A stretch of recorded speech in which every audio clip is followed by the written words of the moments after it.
Hi there, hoppers! In this tutorial, we'll learn how to create multiple hoppers and how to choose which templates you want to use. It's good to know that you can create multiple hoppers, and each hopper needs one subscription. You can manage multiple hoppers. You can find them in the Your Hoppers tab. This is where you create new hoppers as well.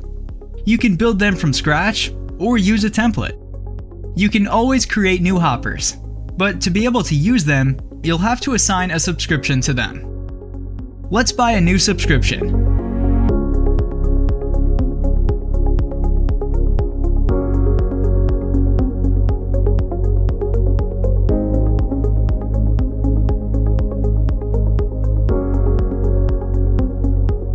Create new hopper. Choose the template that matches the exchange you want to use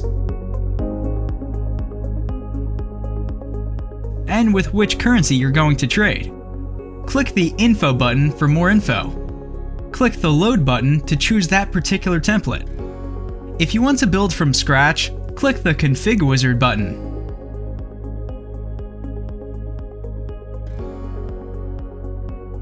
And you're done! Create as many hoppers as you like, all easily manageable from one account. Ideal, especially for business owners, or if you want to manage the hoppers of your family members. Happy hopping!